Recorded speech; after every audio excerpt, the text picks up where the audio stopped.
नमस्ते दोस्तों, ये वीडियो में हम लोग सीखेंगे कि कल के दिन मार्केट में किस तरीके का डिमांड और सप्लाई आ सकता है और ये 25,000 के बहुत ही करीब हम लोगों ने जो आज के दिन का क्लोजिंग दिखाया हुआ है उसको किस तरीके से इंटरप्रेट करना है। मैंने आपको एक बात बताई हुई थी कि जब तक मार्केट 25,000 के ऊपर एक डेली कैंडल का क्लोज नहीं मिल जाता तब तक साइकोलॉजी पॉइंट ऑफ व्यू से मार्केट में वो हम लोगों को पॉजिटिविटी देखने को नहीं मिलेगी। अभी मार्केट जो है वो इस इंपॉर्टेंट लेवल के करीब कंसोलिडेट करता हुआ हम लोगों को दिखाई दे रहा है। तो 24,950 का जो लेवल है, जो प्रीवियसली एक स्विंग टॉप बन चुका था, वो उसके करीब आकर मार्केट अपना रेंज बाउंड मोमेंटम दिखा रहा है। इस रेंज बाउंड मोमेंटम के पीछे का रीज़न क्या है? क्योंकि डाउ जोन्स में हम लोगों को कल के दिन अच्छा खासा रेंज बाउंड मोमेंटम देखने को मिला था, क्योंकि अभी 21 तारीख से लेकर 23 तारीख तक जैक्सन होल परिषद जो अमेरिका में होने जा रही है, वहाँ पर जेरोम पावेल साहब जो है वो अपना स्पीच देने वाले हैं। अभी डोनाल्ड ट्रंप और जेरोम पावेल साहब की बनती नहीं है। वो उनके इकोनॉमी के बारे में कुछ अगर ऐसा स्टेटमेंट कर देते हैं जो निगेटिव इफेक्ट कर सकता है, तो उसकी वजह से हम लोगों को डाउ जोन्स में गिरावट देखने को मिल सकती है और फिर इसका रिपल इफेक्ट हम लोगों को इंडियन मार्केट के ऊपर बनता हुआ देखने को मिल सकता है। लेकिन यहाँ पर price action point of view से एक इंपॉर्टेंट बात आपको गौर रखनी पड़ेगी। ये जो इंपॉर्टेंट रेजिस्टेंस लेवल यहाँ पर बन चुका है, अगर मार्केट को गिरना है तो कल के दिन इस लेवल के लो को मार्केट ब्रेक करके नीचे आ जाता है, तभी मार्केट में सप्लाई बनता हुआ देखने को मिलेगा। अगर कल के दिन हम लोगों को डाउन साइड वाला सप्लाई बनता हुआ नहीं देखने को मिलता है, यहाँ पर भी मार्केट कंसोलिडेट ही रहता है, तो पॉसिबली ये हो जाएगा कि मार्केट में दोबारा डिमांड बनता हुआ देखने को मिल जाता है। क्योंकि मैंने जब भी आपको प्राइस एक्शन सिखाया हुआ है, मैंने एक बात आपको सिखाई हुई है कि जब भी मार्केट कोई भी इंपॉर्टेंट सपोर्ट या रेजिस्टेंस लेवल के करीब आ जाता है, तो वहाँ पे दो पॉसिबिलिटी रहती है। पहले तो एक ये होती है कि वो एक तो ब्रेक हो जाएगा या फिर वहाँ से मार्केट रिवर्स हो जाएगा। तो यहाँ पर हम लोग क्या करते हैं, प्राइस एक्शन के साथ साथ टाइम एनालिसिस का भी इस्तेमाल कर लेते हैं। तो टाइम एनालिसिस हमें क्या इंडिकेट करता है कि अगर मार्केट को रिवर्स होना है तो यहाँ पर टच करने के बाद 1, 2 या 3 कैंडल में ही मार्केट रिवर्स हो जाता है। तो अभी ये पहला दिन हो गया, दूसरा दिन हो गया, तीसरे दिन अगर कल के दिन मार्केट यहाँ से रिवर्स नहीं होता है तो फिर पॉसिबिलिटी यहाँ से मार्केट ऊपर जाने की आशंका ज़्यादा हो जाती है। नेक्स्ट इंपॉर्टेंट पॉइंट जो है वो हम लोगों को कल के दिन के लिए कंसिडर करना पड़ेगा।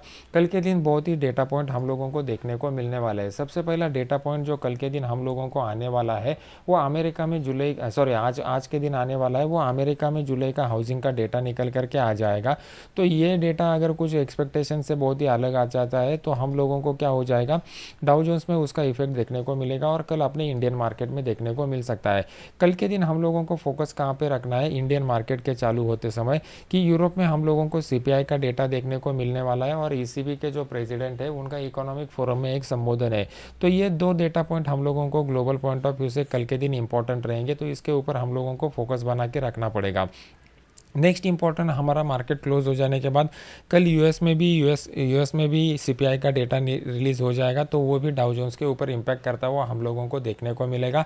लेकिन जो बड़ा इवेंट है ये जैक्सन होल परिषद का है, इसके ऊपर हम लोगों को फोकस रख के काम करना पड़ेगा। अभी इंट्राडे में अगर हम लोग जाते हैं तो इंट्राडे में कौन सा पॉइंट इंपॉर्टेंट रहेगा, पहले उसको समझने की कोशिश करते हैं। जब भी हम लोग इंट्राडे चार्ट का एनालिसिस करते हैं तो वहाँ पर आपको समझ में आना चाहिए कि मार्केट जो है वो कंटिन्यूसली वन साइडेड मोमेंटम नहीं दिखाता। पहले मार्केट थोड़ा सा रेंज बाउंड मोमेंटम में जाता है और फिर उसके बाद हम लोगों को मोमेंटम बनता हुआ देखने को मिल जाएगा।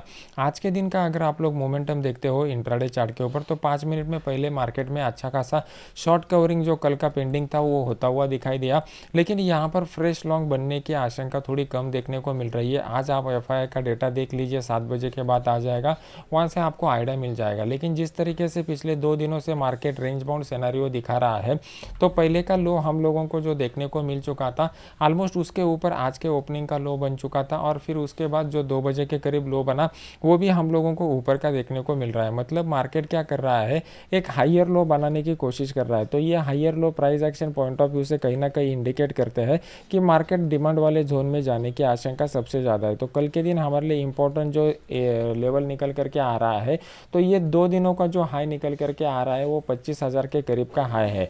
तो कल के दिन मार्केट अगर 25,020 के ऊपर निकलता है तो हम लोगों को दोबारा मार्केट में डिमांड बनता हुआ देखने को मिल सकता है। इसके लिए हम लोगों को ये फ्लैट ओपनिंग या फिर इसी रेंज बाउंड जोन में ओपनिंग होना कहीं पे इंपॉर्टेंट है।